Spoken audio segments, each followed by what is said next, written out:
Hi YouTube people, this is my 2010 Sportster Iron, and I just wanted to do a little post here because there were plenty of posts out there that helped me work on this and find the parts, and through YouTube and eBay, pretty much everything I did to this thing came from those two places.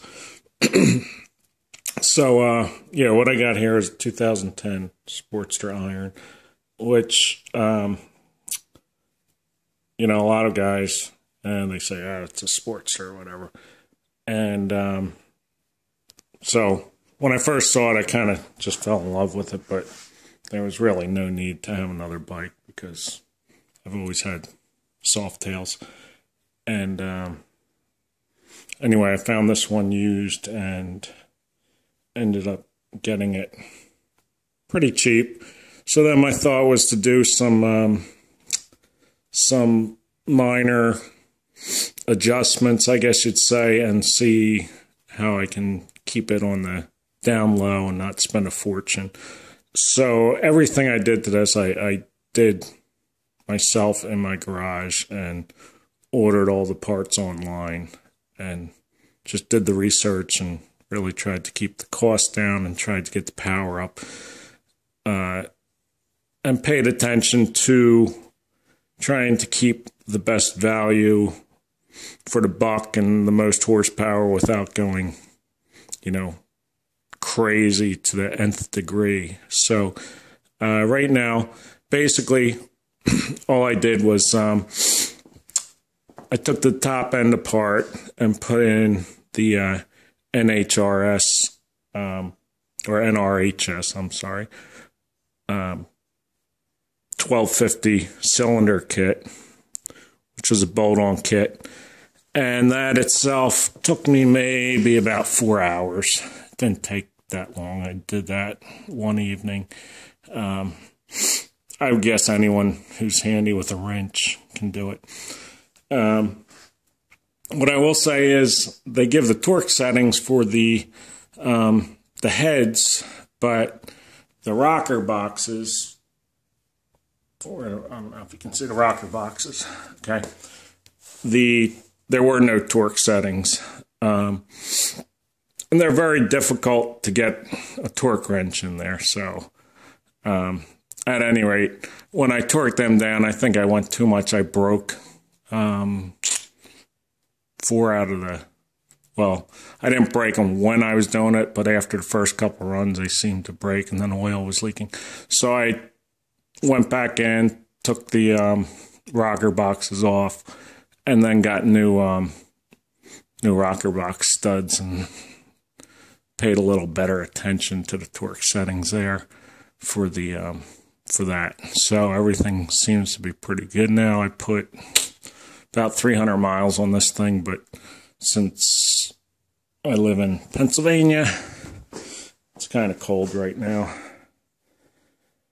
So don't do a lot of, riding right at this point. So in addition to that, it's a 1250 kit, not a 1200. I don't know. I forget what they said. It can put out like 75 horsepower, and that's without changing the cams. So it's just changing the jugs and the cylinders, or the jugs and the pistons, I'm sorry.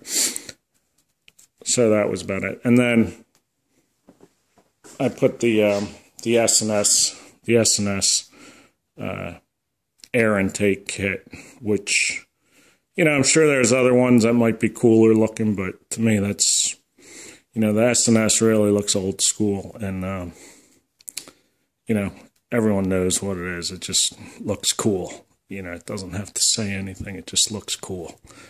And then the Vance & Hines short shots, which are really popular, and I know they've been done a million times. Everyone seems to have them.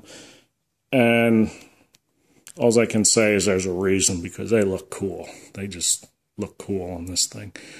And the blackout heat shields just go perfect with the paint and the finish of the bike. It just looks perfect. So then I found these saddlebags at leatherup.com for about 29 bucks. I did put in the blue dots taillights, which I also got the dots off eBay, and then drilled the holes. So let's turn them on. So I think the blue dots look pretty cool. You know, it's definitely old school. You don't see that much. I put a little LED in the back there. Took out the reflector that used to be there. And then there's one on either side. When I hit the brakes, the other ones go on. So it looks, you know, it looks pretty bright back there when I hit the brakes. In addition to the, you know, the running lights that turn into brake lights there. And then on the sides, I kind of did a set of LEDs in front of those stock reflectors, which just kind of looks cool at night.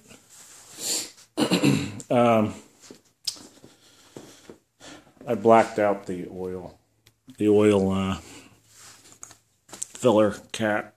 You know, it was silver, and blacked out a couple other bolts that were shown. I forget which ones.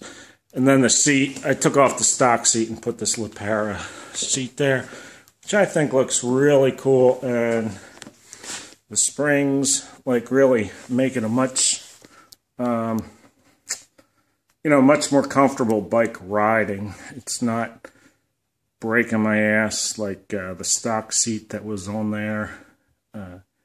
It just... yeah, it's pretty comfortable. It's a little higher than I expected, as you can see, but it's pretty comfortable. And then got these, forget what they call them, the blackout grips from Harley Davidson, which pretty much go perfect with the whole theme. And the Dyno Jet kit is necessary for the when you redo the jugs and the pistons,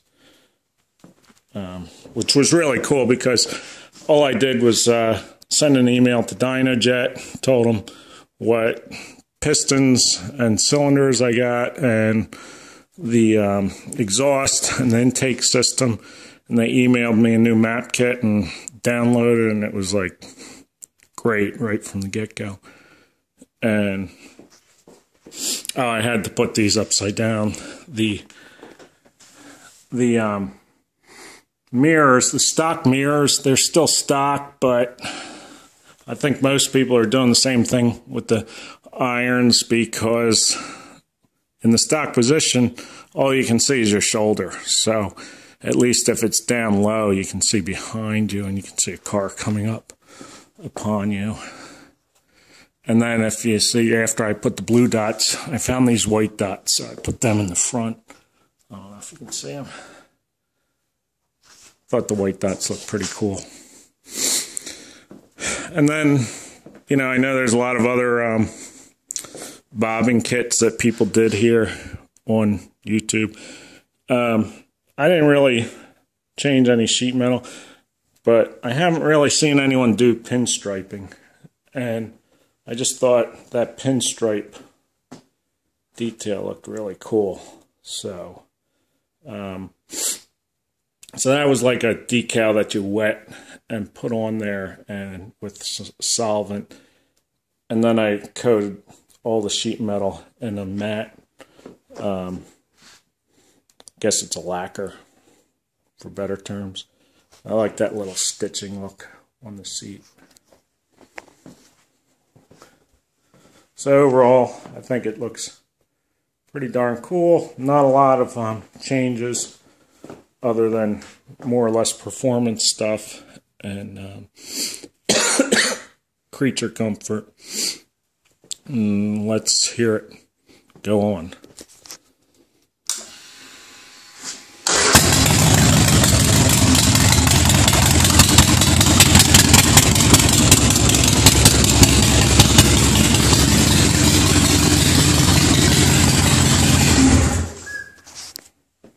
that's it. Thanks for watching. Hope I'm able to help someone else out on their rebuild or their modifications. Bye.